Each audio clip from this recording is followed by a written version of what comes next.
there, I'm meteorologist Michaela Lucero. I am here in Jacksonville, Florida. Now, Hurricane Ian made landfall earlier today. Now, here in Jacksonville, we're starting to get some gusty winds. The rainfall is just starting to move in. Haven't seen super gusty winds or real heavy rain, but it is starting to get pretty gloomy out here. Now, I'm here with Chief Meteorologist Tim Deegan, and we're back here in our back parking lot to kind of check out our storm drain. Now let's tell about... It's basically our canary in the coal mine. Exactly. So kind of talk to people about what we're looking at. Okay, you want to first show them what you see? So this is what we're looking at. All right, so that water there isn't there because of the rain.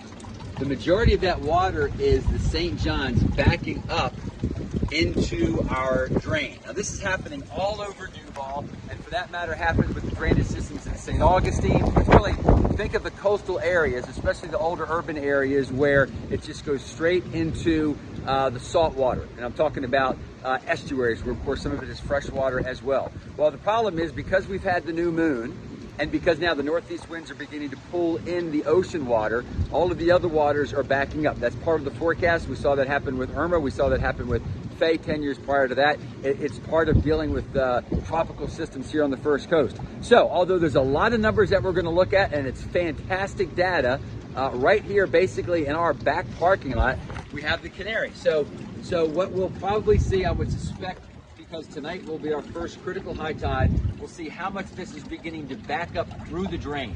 And then we'll have the cumulative effect of the rain trying to get into the drains and the salt water backing up through the drains, and that's really what causes the majority of our flooding around the first coast. So we just wanted to show you visually what's happening. So in many areas, especially our older urban areas, as the water pushes up through the drains, and of course if we have 6 to 12 to 14 inches of rain, there's nowhere to go. And that's why it's so dependent on what the tides are going to be. We're going to keep a close watch on those tides overnight tonight, Thursday afternoon, and then early on Friday.